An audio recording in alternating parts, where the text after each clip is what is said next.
नहीं करते। हर बात के पीछे कोई ना कोई कारण होता है। अगर मैं इस भारत देश की महिलाओं की बात करूं, क्योंकि बाबा साहब के जीवन संघर्ष को लेकर जितनी चर्चा की जाए वो कम है। मोटे मोटे तौर पर सभी जानते हैं कि बाबा साहब ने इस देश का संविधान लिखा, इस देश की महिलाओं के लिए तमाम वो कानून बनाए जिससे कि महिलाएं आज पुरुषों के साथ कंधे से कंधा मिलाकर चल रही है। मेरी बहनों, मैं आपको अवगत कराना चाहूंगी, अगर आज आप यहाँ पर बैठी हैं और हम बाबा साहब की जयंती मना रहे हैं, उनके जीवन संघर्ष पर चर्चा कर रहे हैं, तो सबसे पहले हमें ये जानना होगा कि किस महामानव ने हमारे लिए क्या किया और उनके प्रति आज हम कितनी कृतज्ञता व्यक्त कर रहे हैं। क्योंकि अक्सर मैं देखती हूँ जब 14 अप्रैल आता है, हम बहुत बड़े स्तर पर बाबा साहब की जयंती सेलिब्रेट करते हैं, फूल मालाओं से उनका स्वागत करते हैं, मोमबत्ती जलाते हैं, पुष्प अर्पित करते हैं और उनकी जय जयकार करते हैं। लेकिन क्या बाबा साहब ने जय जयकार करने के लिए आपको कहा? मैं आपको बताऊं कि बाबा साहब ने साफ साफ कहा कि मेरे देश के लोगों और खासकर इस बहुजन समाज के लोगों, मेरी जय जयकार करने से अच्छा है मेरे बताए हुए मार्ग पर चलो। लेकिन सही में अगर मैं बात करूं तो आज हम सिर्फ बाबा साहब की जय जयकार तो कर रहे हैं, लेकिन जो रास्ता बाबा साहब ने हमें दिया शायद उसकी तरफ हम नहीं बढ़ रहे हैं। मैं आपको अवगत कराना चाहूंगी, आगरा की धरती से सन 1935 में प्राण पूज्य बाबा साहब ने एक घोषणा की कि मैं हिंदू धर्म में पैदा हुआ, ये मेरे बस की बात नहीं थी, लेकिन मैं हिंदू धर्म में मरूंगा नहीं। और ठीक 21 साल बाद 14 अक्टूबर सन 1956 को नागपुर की पावन धरती पर प्राण पूज्य बाबा साहब ने अपने लाखों अनुयायियों के साथ में वेद धर्म की दीक्षा ली। तो क्या इस बात को हमने समझा? क्या इस बात को हमने जाना कि बाबा साहब ने एक बात 1935 में कही कि मैं हिंदू धर्म में पैदा हुआ, ये मेरे बस की बात नहीं थी, लेकिन मैं हिंदू धर्म में मरूंगा नहीं। और ठीक 21 साल बाद प्राण पूज्य बाबा साहब हिंदू धर्म को छोड़कर बौद्ध धर्म की शरण में जा रहे हैं, तो कोई ना कोई तो कारण उसके पीछे रहा होगा। क्योंकि इस भारत देश की महिलाओं की अगर मैं बात करूं तो मेरी बहनों, जब भारत देश का संविधान नहीं लिखा गया था, जब भारत आजाद नहीं हुआ था, तो यही मेरे समाज की बहन बेटियां और इस देश की बहन बेटियां किस तरह के सपने लिया करती थी, मैं उस पर थोड़ा सा प्रकाश डालना चाहूंगी। अगर पेड़ के नीचे कोई मोची जूते बना रहा है, तो यही मेरे समाज की बहनें सोचती थी कि जब ये मोची बड़ा हो जाएगा, 60-70 साल इसकी उम्र चल हो जाएगी और तब ये मर जाएगा, उस समय तक मेरा बेटा जवान हो जाएगा और जिस पेड़ के नीचे मोची जूते बनाता था वहां पर मेरा बेटा बैठकर जूते बनाएगा। ये सोच आजादी से पहले थी, जब संविधान नहीं था। इसी तरह से मेरे समाज की बहनें जब पेड़ के नीचे कोई नाई बाल बनाता था, बाल काटता था, वो भी उसी तरह से सोचती थी कि जिस तरह से उस मोची की उम्र पूरी हुई, इसी तरह से इस नाई की उम्र भी पूरी होगी और जब ये चला जाएगा तो इसकी कुर्सी को मेरा बेटा संभालेगा। तो ये सोच नहीं थी आजादी से पहले, संविधान से पहले। आप कितना छोटा सोच रहे हो, कोई नाई बनने पर सोच रहा है, कोई मोची बनने पर सोच रहा है, कोई छोटे मोटे काम करने पर सोच रहा है, लेकिन जब बाबा साहब ने आपको संविधान लिखा, संविधान में शिक्षा का अधिकार दिया, तो इस देश की महिलाओं और खासकर बहुजन समाज की महिलाओं ने कभी यह नहीं सोचा कि उनका बेटा मोची बनेगा या उनका बेटा नाई बनेगा या उनका बेटा पेड़ के नीचे बैठकर खड़े बनाएगा। अगर आज इस भारत देश की महिलाएं और खासकर बहुजन समाज की महिलाएं सपना लेती है ना, तो ये सोचती है कि आज कहाँ पर जज की कुर्सी खाली होगी जहाँ पर मेरा बेटा जाकर जज बनेगा। तो ये परिवर्तन है। और ये परिवर्तन कैसे आया? क्योंकि बाबा साहब ने संविधान लिखा, संविधान में आपके लिए शिक्षा के द्वार खोले और आपको शिक्षा का अधिकार देते हुए पुरुषों के साथ बराबर लाकर खड़ा कर दिया। लेकिन मेरे समाज की बहन बेटियां इस बात को नहीं समझ रही, इस देश की महिलाएं इस बात को नहीं समझ रही। मैं बात करूंगी शायद कड़ी ले जाए। आज इस देश में खासकर मैं महिलाओं की स्थिति की बात करूं, जब आपके घर में किसी की नौकरी लगती है तो सबसे पहले महिलाएं कहाँ जाती है? कहाँ जाती है?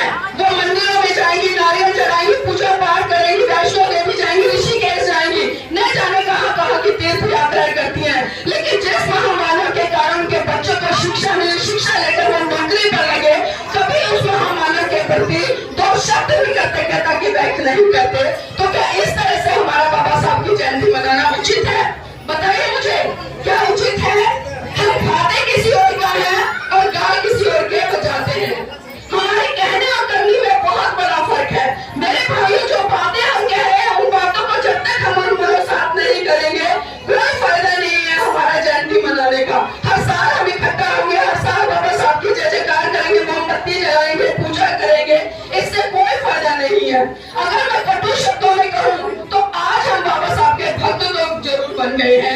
लेकिन हमने कभी भी बाबा साहब का अनुयायी बनने का प्रयास नहीं किया। और भक्त में और अनुयायियों में क्या फर्क होता है आप समझने का प्रयास कीजिए। जब बाबा साहब की जयंती आती है तो एक भक्त क्या करता है, वो फूल मालाएं खरीद कर लाता है, मोमबत्ती खरीद कर लाता है, दीपक खरीद कर लाता है, धूप पत्ती खरीद कर लाता है और बाबा साहब की तस्वीर के आगे लगाकर दीपक जला देता है, मोमबत्ती जला देता है, फूल मालाएं चढ़ा देता है और बाबा साहब के सामने नतमस्तक होकर अपनी जितनी जिम्मेदारियां उससे वो मुक्त हो जाता है। लेकिन वही जो अनुयायी है वो क्या करता है, वो भी बाजार जाता है, बाबा साहब की तस्वीर खरीद कर लाता है, फूल खरीद कर लाता है, मोमबत्ती खरीद कर लाता है, दीपक खरीद कर लाता है, बाबा साहब की मूर्ति पर फूल माला चढ़ाता है, मोमबत्ती जलाता है, दीपक जलाता है, अगरबत्ती जलाता है। लेकिन वो संकल्प लेता है कि बाबा साहब जिस कार्य को आप यहाँ तक लेकर आए हो उस कार्य को मैं आगे बढ़ाने का काम करूंगा, ये अनुयायी संकल्प लेता है। लेकिन भक्त जाकर सो जाता है। तो हमें भक्त नहीं बनना है, अगर सही रूप में हमें बाबा साहब का अनुयायी बनना है, उनकी जयंती मनानी है तो उनके कारवां को हमें 365 दिन लगातार लेकर चलना पड़ेगा और अपने समाज के इस देश के बच्चों को जगाना पड़ेगा कि आज आपकी मुक्ति के जो द्वार खुले हैं, आज अच्छे स्कूलों में आप पढ़ रहे हैं, अच्छे कपड़े पहन रहे हैं, एसी वाली गाड़ियों में चल रहे हैं, आप कहीं भी उठ बैठ सकते हैं, अपने विचारों की अभिव्यक्ति कर सकते हैं। ये दिन सिर्फ और सिर्फ परम पूज्य बाबा साहब ने आपको संविधान के अंदर दी गई है। अगर मैं हिंदू कोड बिल की बात करूं, क्योंकि संविधान में बाबा साहब ने इस देश के तमाम लोगों को अधिकार दिए, लेकिन उन्होंने देखा कि इस भारत देश की महिलाओं की स्थिति बहुत ही दयनीय है। एक पशु को भी खुले रूप से सांस लेने की आजादी है, एक पशु अपनी मर्जी से कहीं भी उठ बैठ सकता है, एक पशु अपनी मर्जी से इधर उधर कहीं भी जा सकता है। लेकिन आजादी से पहले इस भारत देश की महिलाओं की स्थिति क्या थी, वो घूंघट की चार दीवारी में घर में ही दम घुटती रहती थी, कभी बाहर निकलने का प्रयास नहीं करती थी। और आप सभी तमाम बुद्धिजीवी लोग जानते होंगे जो पढ़े लिखे हैं, क्योंकि मनुस्मृति नामक जो ग्रंथ था वो महिलाओं को पढ़ने की आजादी नहीं देता था, महिलाओं के पुरुषों के बराबर बैठने की आजादी नहीं देता था। वो यहाँ तक कह देता था कि जो महिला है वो शादी से पहले अपने पिता के अधीन रहे, जब शादी हो जाए तो अपने पति के अधीन रहे और जब पति मर जाए तो अपने पुत्र के अधीन रहे। मतलब कहने का ये है कि पूरी तरह से महिला को पुरुषों के अधीन रखने के लिए उस पुस्तक में लिख दिया और महिलाओं के लिए तो यहाँ तक कह डाला कि महिलाएं पुरुषों के पैर की जूती है। तो आप समझिए इस तरह की व्यवस्था भारत देश में आजादी से पहले थी। और जब बाबा साहब ने सामाजिक स्थिति को पढ़ा, समझा और भारत देश की महिलाओं को जाना तो उन्होंने हिंदू कोड बिल के तहत इस भारत देश की तमाम महिलाओं को, चाहे वो ब्राह्मण है, क्षत्रिय है, वैश्य है, शूद्र है, किसी भी समाज से आती है, उसको बाबा साहब ने तमाम अधिकार दिए। आपको अपनी मर्जी से शादी करने का अधिकार नहीं था, ये अधिकार बाबा साहब ने दिया।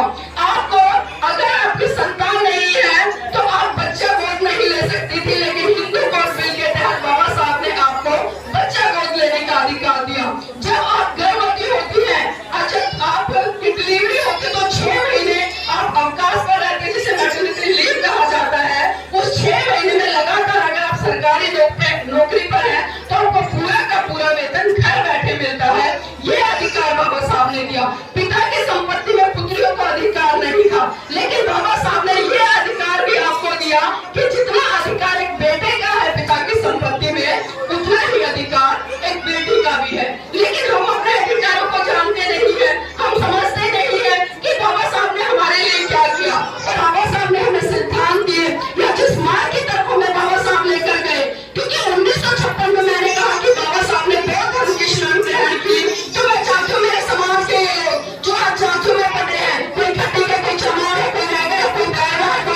होते हैं तो हम दलित बन जाते हैं, हम दलित बन जाते हैं।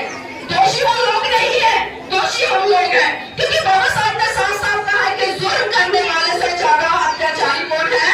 जुर्म को सहने वाला। वो कर रहे हैं और हम सह रहे हैं, तो मैं उन्हें दोष नहीं देती। उन लोगों ने बाबा साहब को पढ़कर कहां से कहां पहुंच गए, आज पूरी पार्लियामेंट में उन्होंने कब्जा कर लिया है। लेकिन जिस समाज से बाबा साहब आते थे उस समाज के लोगों ने बाबा साहब को नहीं समझा। और हम एक बात कहते हैं कि हमारे बाबा साहब, हमारे बाबा साहब, ये कहना बंद कर दीजिए, क्योंकि हम लोगों ने बाबा साहब के कद को बहुत छोटा कर दिया। हमारे हमारे कहकर बाबा साहब एक राष्ट्र निर्माता थे, लेकिन हमने एक चीज समझा नहीं। भाइयों बहनों, जिस तरह से अमेरिका के जो राष्ट्रपति थे बराक ओबामा, उन्होंने साफ साफ कहा कि अगर डॉक्टर अम्बेडकर हमारे देश में पैदा होते तो हम उन्हें दुनिया का सूरज कहते। लेकिन विडंबना है कि जिस देश में बाबा साहब पैदा हुए, आज उस देश के तथाकथित लोगों ने बाबा साहब को जाति के आधार पर इतना छोटा कर दिया, इतना छोटा कर दिया है कि मुझे कहते हुए भी शर्म आती है। और इसमें गलती हमारी भी है। वो लोग कहते हैं और हम मान लेते हैं। मैं आपको याद दिलाना चाहूंगी, अमेरिका में कोलंबिया यूनिवर्सिटी है, जब 300 साल का उसका इतिहास निकाला गया, एक सर्वे किया गया कि 300 साल में जो यहाँ से छात्र पढ़ गए हैं उसमें सबसे बुद्धिमान और सबसे महान कौन था, तो आपको जानकर आश्चर्य होगा 300 साल के इतिहास में जो सर्वे किया गया उसमें पहले नंबर पर डॉक्टर भीमराव अम्बेडकर जी का नाम आया। तो ये गर्व की बात है भारत देश के लिए, लेकिन नकारा है इस भारत देश के लोग इतनी बड़ी बात को भी नहीं समझ पाए। और दूसरा उदाहरण मैं दूंगी, हिस्ट्री टीवी है और बीबीसी न्यूज चैनल, आप सब जानते होंगे, इन दोनों ने मिलकर एक सर्वे कराया था कि भारत में सबसे महान व्यक्ति कौन है। और उस सर्वे में 100 इस भारत देश के महान पुरुषों को लिया गया, जिसमें कुछ वैज्ञानिक थे, कुछ राइटर थे, कुछ साहित्यकार थे, कुछ फिल्म इंडस्ट्री से आने वाले लोग थे, कुछ खेल जगत से आने वाले लोग थे। आपको जानकर आश्चर्य होगा, उसमें दूसरे नंबर पर सचिन तेंदुलकर रहे, दूसरे नंबर पर डॉक्टर एपीजे अब्दुल कलाम रहे और पहले नंबर पर प्राण पूज्य बाबा साहब रहे। ये इतिहास है हमारा, हम इन शूरवीरों के संतान हैं, लेकिन हमें पता ही नहीं है। जब हमें पता ही नहीं है तो हम कैसे गर्व करेंगे, हम कैसे गर्व करेंगे, हम कैसे लोगों को बताएंगे कि हम कोई छोटे मोटे लोगों की संतान नहीं है। हमारे वंशज बड़े शूरवीर थे और बाबा साहब विश्व के 5 बुद्धिजीवी लोगों में से गिने जाते हैं। शायद हमें ये भी नहीं पता, कुछ लोग जानते होंगे।